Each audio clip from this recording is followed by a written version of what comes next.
the cursed doll that cries when you try to burn it. I still remember the day I first laid eyes on the doll, even though it feels as though it happened in another lifetime. A memory wrapped in the shadows of my childhood, and the whispers of an old folklore passed down through generations. I was no more than 10 years old when an elderly woman, her face lined with stories of both sorrow and hope, came to our small village. The cold wind that day seemed to carry secrets, and her eyes, deep and knowing, held mine as she offered me a handmade doll with delicate features and a hauntingly lifelike gaze. She warned me in a soft, trembling voice, "This doll is a gift and a curse, child. Guard it well, for it holds the spirit of an ancient sorrow. Never let anger or despair lead you to destroy it, for its tears are a call to the restless dead." I couldn't fully understand her words, yet they burned themselves into my memory like an indelible mark. I cherished that doll for many years, not out of superstition, but out of an inexplicable sense of responsibility. In the quiet of my bedroom, it would sit on a dusty shelf, its painted eyes forever watching me as I slept. My family, steeped in tradition and the old ways, regarded such relics with a mixture of reverence and fear, whispering that the old world still lingered among us. I grew up with that mixture of awe and dread, the doll serving as a constant reminder of the fragile line between our world and that of the unknown. Decades passed, and I left the village in search of a life in a bustling city far removed from the rustic legends of my childhood. Yet, in every step forward, the echoes of that cursed gift haunted me. I carried it in a battered wooden box, locked away among relics of a past I wished to forget. Life in the city was hectic, and I eventually grew tired of the weight of the past pressing down on me. I began to resent that old, eerie doll, a symbol of everything I thought was holding me back from embracing modernity, reason, and a life free from superstition. The turning point came on a bitterly cold winter night. I had been alone in my cramped apartment for weeks, haunted by memories of my past and the relentless ticking of a clock that seemed to measure every moment of my discontent. The doll, with its silent, accusing gaze, was a constant reminder of the old woman's cryptic warning and the inexplicable fear it evoked. In a moment of reckless defiance, I decided that I was done with the past. I would destroy the doll once and for all. I envisioned its demise as a liberating act, a final break from the chains of tradition and superstition that had long bound me. I remember the night vividly. The air was still, almost unnaturally so, as if the city itself were holding its breath. I took the wooden box out from its hiding place and placed it in the center of my living room. With a heavy heart and a mind clouded by years of built-up resentment, I arranged some old newspapers and kindling around it. I had never been superstitious enough to believe in curses, and I thought the act of burning it would be nothing more than a symbolic purging of my past. The flame took hold quickly, dancing eagerly around the edges of the box. I watched intently as the fire consumed the wood, the crackling embers echoing the tumult of emotions I had carried for so long. But as the flames grew more vigorous, something unexpected happened. Amid the roar of the fire, I began to hear a faint, sorrowful cry, a sound so soft and forlorn that it almost went unnoticed over the crackling of the flames. At first I dismissed it as my imagination, a trick of the mind in a moment of heated emotion. But then it grew louder. The cries, pleading and mournful, seemed to emanate from the very heart of the conflagration. I strained to understand, and as the fire revealed the doll within, my breath caught in my throat. There, amidst the swirling smoke and dancing embers, was the tiny figure of the doll, its porcelain face contorted into an expression of agony. And then, as if stirred by the flames, the doll's eyes glistened with what I can only describe as tears. They flowed silently down its painted cheeks, merging with the tears I felt rising unbidden to my eyes. I was frozen, paralyzed by the realization that I had set in motion something far beyond my control, a force I had foolishly underestimated. The crying sound grew louder, morphing into a cacophony of plaintive wails that seemed to seep through the very walls of my apartment. In that moment, I felt as though the air itself was charged with a spectral energy, an ancient sorrow awakened by my reckless act. Then, as the doll burned, something even more inexplicable happened. A heavy, deliberate knock echoed at my door, a slow, measured sound that reverberated with a weight of inevitability. My heart pounded so loudly that I was sure it would shatter the silence. I stood there, trembling, unable to comprehend the sequence of events that had led to this moment. The knocking persisted, each rap on the door a reminder of the old woman's warning, a reminder that I had tampered with something far beyond my understanding. I approached the door with cautious trepidation, the fiery memory of the doll's demise seared into my mind. With each step, I felt as though I was treading deeper into an abyss, a realm where folklore and reality merged into a living nightmare. My hand hovered over the doorknob, trembling as I prepared to face whatever or whoever awaited me on the other side. When I finally opened the door, there was nothing there, no one to greet me, no stranger cloaked in the mystery of the night. The corridor was empty, illuminated only by the pale light of a distant street lamp. I stepped out into the cold, biting air, my senses straining for any sign of the presence that the knocks had implied. In the silence that followed, the echoes of that mournful cry still rang in my ears, mingling with the bitter wind. For a long while, I wandered the streets, trying to shake the feeling that I had unwittingly disturbed something ancient and sorrowful. The city, with all its bustling modernity, suddenly felt like an endless labyrinth of dark alleys and hidden terrors. Every shadow seemed to flicker with the ghostly presence of the doll's spirit, every whisper in the wind a reminder of the curse I had invoked. In the days that followed, strange occurrences plagued me. I would awaken in the dead of night to find small, inexplicable objects arranged in eerie patterns around my apartment. Tiny dolls, fragments of cloth, reminiscent of the old woman's garb, and dried petals from a flower I couldn't quite place. Each discovery sent a shiver down my spine, reinforcing the notion that I had not escaped the curse, but rather, I had unleashed it upon myself. I began to experience a series of unsettling dreams. In these visions, I was back in the old village, standing before the door of the decrepit cottage where the old woman had lived. I saw her, younger than my memory recalled, her eyes filled with a profound sadness as she cradled the very doll I had so carelessly burned. She whispered words in a language I didn't understand, her voice both beautiful and heartbreaking. In the dreams, I felt her pain, a deep, enduring grief that resonated with the sorrow of countless generations. I awoke, each time drenched in sweat, my heart aching with a sorrow that wasn't mine, a sorrow that belonged to something far older than I could comprehend. As the nights wore on, the oppressive feeling in my apartment deepened. I would hear the faintest of murmurs, as if the walls themselves were whispering secrets of the past. Shadows moved in the corners of my eyes, always disappearing when I turned to look. I began to suspect that the spirit of the doll, or perhaps something far more ancient and vengeful, was seeking to reclaim its place in my life, a place it had never truly left. One particularly harrowing evening, I returned home after a long day at work to find the temperature in my apartment inexplicably cold.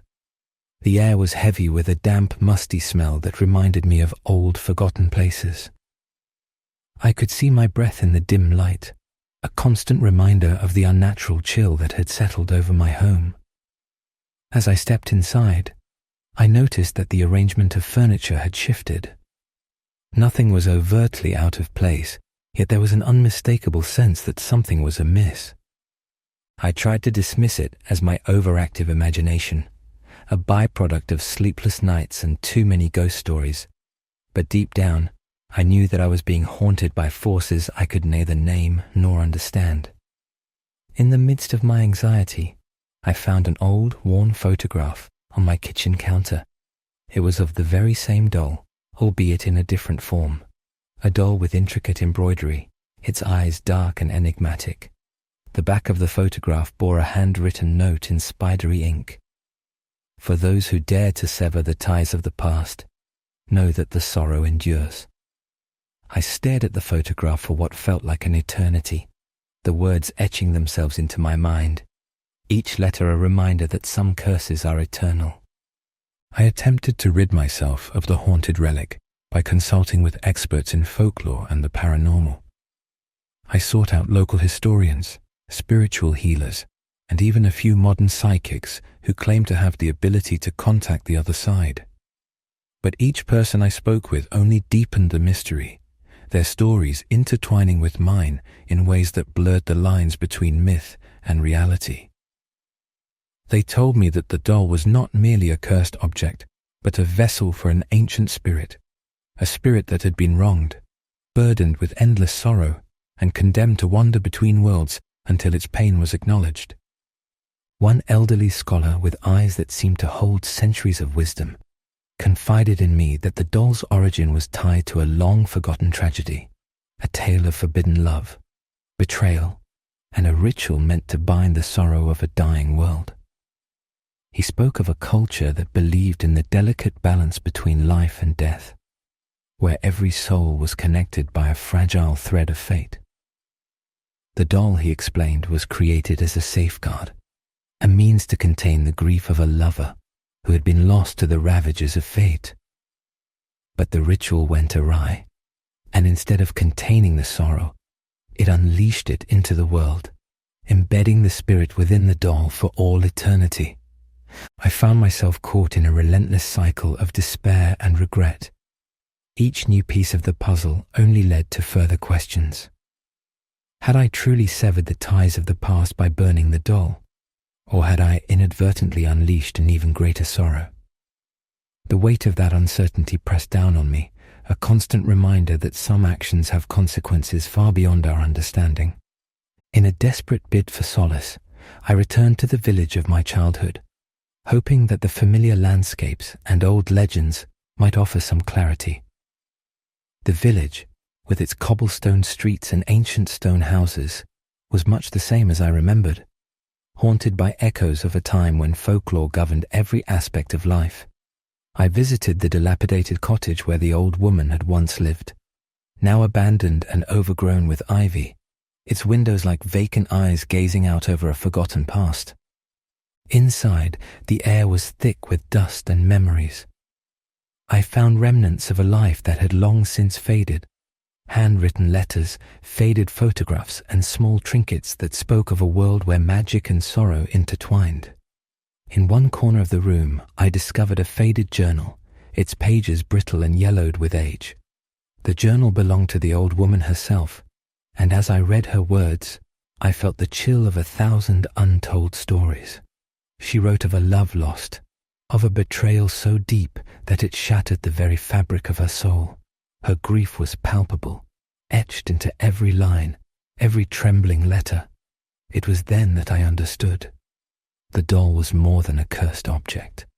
It was a repository of her anguish, a vessel that held the remnants of a love that had been snuffed out too soon. The journal recounted how she had spent her final years trying to undo the curse, seeking solace in ancient rituals and forbidden lore. Yet, despite her best efforts, the sorrow remained, bound to the doll like a scar that refused to heal. As I closed the journal, I felt a profound sadness well up within me, a realization that I had destroyed not just an object, but a symbol of a pain that transcended time and space.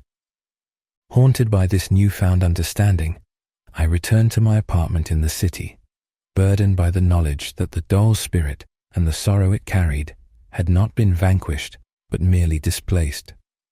The knocks at my door had become a nightly occurrence, each rap a mournful plea for recognition, for a release from its eternal torment.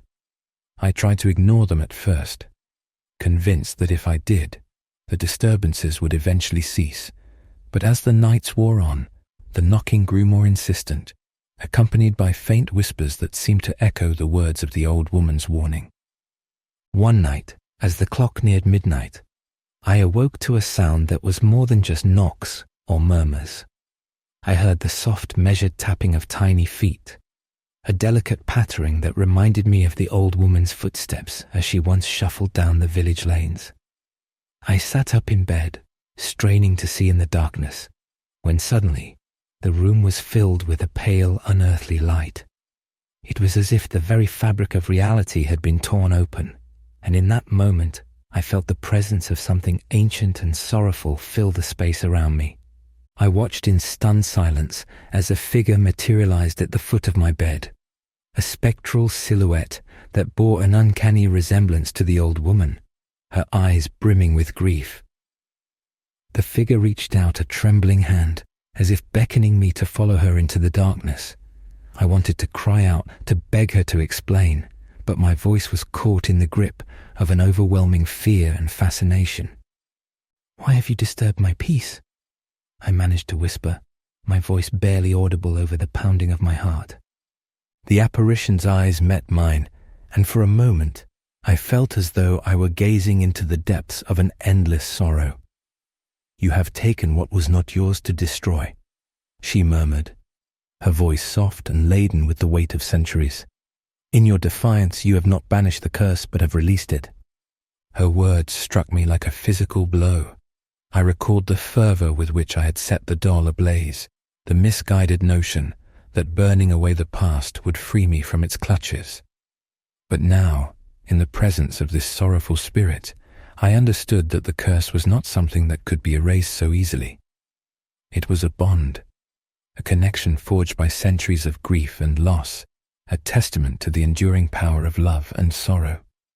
The apparition extended her hand, and as I hesitantly took it, I was overwhelmed by a torrent of memories that were not my own.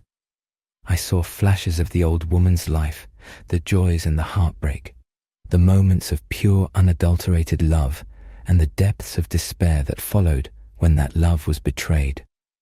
I witnessed the birth of the curse, the creation of the doll as a desperate attempt to hold on to a love that could never be reclaimed, and the gradual, inevitable decay of hope as time wore on. In that surreal moment, I felt the weight of history, of countless lives intertwined with the sorrow of that one fateful loss.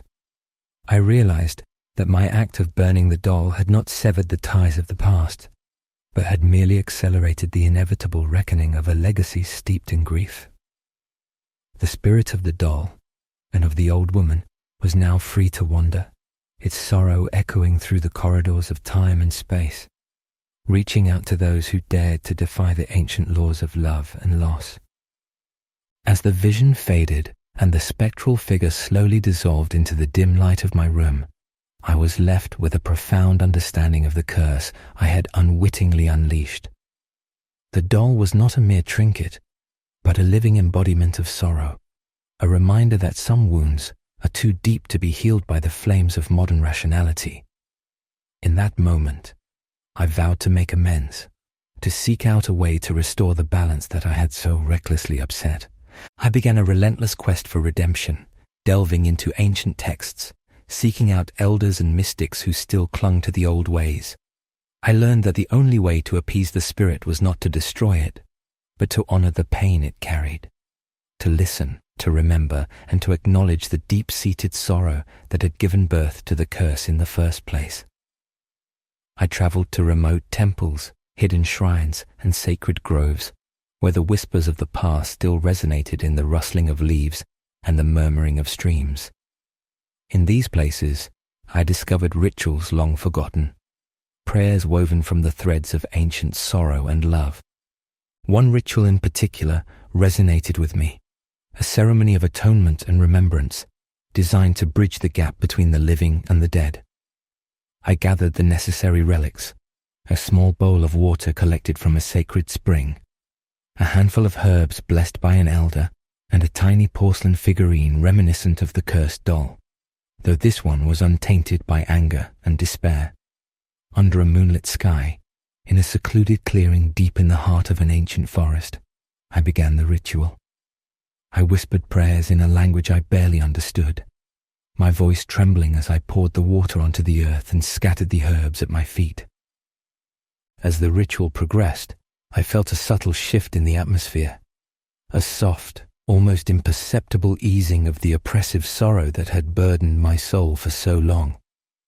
The air grew lighter, the wind carrying away fragments of anguish and replacing them with a gentle, mournful lullaby.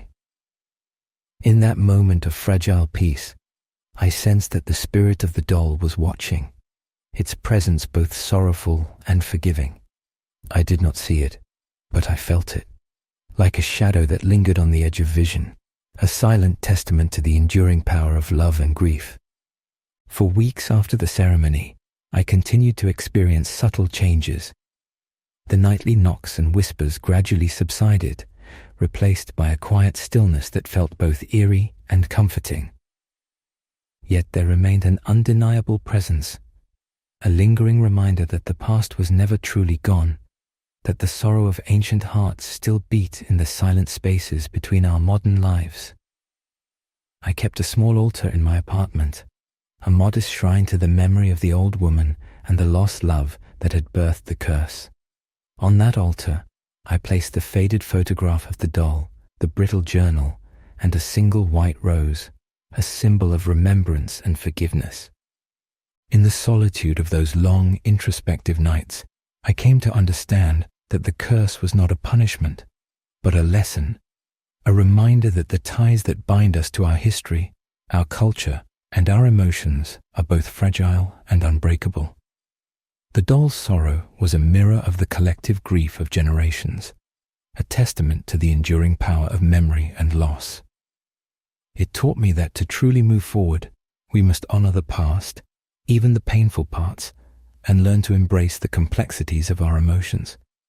There were still moments, even now, when I would catch a glimpse of a small figure in the corner of my eye, a fleeting flash of porcelain and painted eyes, as if the spirit of the doll was silently observing, reminding me that the past was never far behind. And sometimes, late at night, when the city was shrouded in a deep, almost tangible silence, I would hear a faint, mournful cry drifting through the corridors of my mind, a sorrowful lament that spoke of ancient wounds and a love lost to time. I have come to accept that my life is forever entwined with that sorrowful spirit, that the echoes of the old woman's curse will linger long after I am gone. In embracing that truth, I have found a kind of redemption, a fragile peace born from the acknowledgement of pain and the acceptance of our shared human frailty. The cursed doll that cries when you try to burn it remains a symbol of that enduring legacy, a reminder that even in our moments of defiant modernity, we cannot escape the ancient ties of love, loss, and the sorrow that binds us all. Looking back on those dark days, I no longer see the doll as a mere object of superstition, but as a vessel of memory, a repository of the grief and beauty that define our existence. I have learned that the path to healing is not paved with the flames of destruction, but with the quiet act of remembrance, the willingness to face our past and to honor the complex tapestry of human emotion that weaves us together. And so, I live each day with the awareness that somewhere, in the shadows of our shared history, the sorrowful cry of the cursed doll continues, a poignant, everlasting echo of love, loss, and the unyielding power of memory. I now tell my story not as a warning, but as a testament to the enduring legacy of folklore and cultural memory, a reminder that our past, with all its sorrow and beauty, is an inseparable part of who we are. The cursed doll that once haunted my nights has become a symbol of transformation, a living reminder that sometimes the only way to move forward is to embrace the pain of yesterday and allow it to guide us toward a future where we honor both our grief and our capacity for healing.